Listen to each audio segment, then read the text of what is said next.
എല്ലാവർക്കും ജെറിക്സ് മീഡിയയിലേക്ക് സ്വാഗതം. രാജ്യത്തുടനീളമുള്ള കർഷകർക്ക് ലഭിക്കുന്ന ഒരു സാമ്പത്തിക സഹായമാണ് കിസാൻ സമ്മാൻ നിധി. ഈ പദ്ധതി പ്രകാരം കർഷകർക്ക് എല്ലാ വർഷവും 6000 രൂപ വീതം സഹായം ലഭിക്കും. 3 ഘട്ടങ്ങളായാണ് തുക വിതരണം ചെയ്യുന്നത്. 18ാം ഗഡുവിൻ്റെ വിതരണം ഒക്ടോബർ 5-നാണ് നടന്നത്. ഇനി 19ാം ഗഡുവിൻ്റെ വിതരണമാണ് ആരംഭിക്കാനിരിക്കുന്നത്.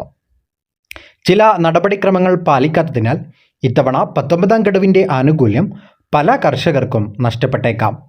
ഈ സഹായം ലഭിക്കാൻ ആവശ്യമായ നടപടിക്രമങ്ങൾ എന്തൊക്കെയാണെന്ന് നോക്കാം. പ്രധാനമന്ത്രി കിസാൻ യോജനയുടെ ആനുകൂല്യങ്ങൾ ലഭിക്കുന്നതിന് കർഷകർ തങ്ങളുടെ ആധാർ കാർഡും ബാങ്ക് അക്കൗണ്ടും പരസ്പരം ബന്ധിപ്പിക്കേണ്ടതാണ്. ഇത് നിർബന്ധമാണ്. ഇങ്ങനെ ചെയ്തിട്ടില്ല എങ്കിൽ നിങ്ങളുടെ ഇൻസ്റ്റാൾമെൻറ്റ് നിലച്ചേക്കാം. ഇതിനായി നിങ്ങളുടെ ബാങ്കുമായി ബന്ധപ്പെടേണ്ടതാണ്. PM കിസാൻ സമ്മാൻ നിധിയുടെ ഗുണഭോക്താക്കളുടെ പട്ടിക വീണ്ടും പുതുക്കാനുള്ള നടപടി സർക്കാർ ആരംഭിച്ചിട്ടുണ്ട്.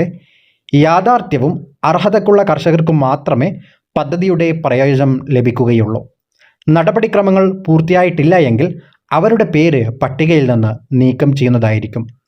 അതുപോലെ തന്നെ സ്റ്റാറ്റസ് ചെക്ക് ചെയ്യുമ്പോൾ ലാൻഡ് സീഡിംഗ് നോ എന്നാണ് കാണിക്കുന്നതെങ്കിൽ തീർച്ചയായും ലാൻഡ് സീഡിംഗ് ചെയ്യുക. വില്ലേജ് ഓഫീസിൽ നിന്ന് നികുതി റെസീറ്റ് സഹിതം അക്ഷയ കേന്ദ്രങ്ങളിലെത്തി ലാൻഡ് സീഡിംഗ് പൂർത്തിയാക്കേണ്ടതാണ്. അതുപോലെ തന്നെ ശരിയായ വിവരങ്ങൾ അപ്ഡേറ്റ് ചെയ്യണം. കർഷകർക്ക് അവരുടെ വിവരങ്ങൾ അപ്ഡേറ്റ് ചെയ്യാം. PM കിസാൻ പോർട്ടലിൽ ലോഗിൻ ചെയ്യാം. നിങ്ങളുടെ അക്കൗണ്ട് വിശദാംശങ്ങളിൽ എന്തെങ്കിലും തെറ്റുകൾ ഉണ്ടെങ്കിൽ അത് ഉടനടി ശരിയാക്കുക.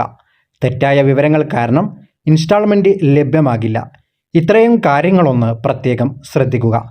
ഇനി 19ാം ഗഡുവിൻ്റെ വിതരണം എന്നായിരിക്കുമെന്ന് പറയാം. പ്രധാനമന്ത്രി കിസാൻ സമ്മാൻ നിധിയുടെ 19ാം ഗഡു 2025 ഫെബ്രുവരി 24-ന് റിലീസ് ചെയ്യാനാണ് പദ്ധതി ഇട്ടിരിക്കുന്നത്. പദ്ധതിയുടെ 19ാം ഗഡു ബീഹാറിൽ നിന്ന് പ്രധാനമന്ത്രി നരേന്ദ്രമോദി പുറത്തിറക്കുമെന്നാണ് ഇത് പ്രഖ്യാപിച്ചത്. കൃഷിമന്ത്രി ശിവരാജ് സിംഗ് ചൗഹാൻ കഴിഞ്ഞ ദിവസമാണ് കേന്ദ്ര കൃഷിമന്ത്രി ഇതുമായി ബന്ധപ്പെട്ട ഒരു അറിയിപ്പ് വാർത്താ സമ്മേളനത്തിൽ അറിയിച്ചത്.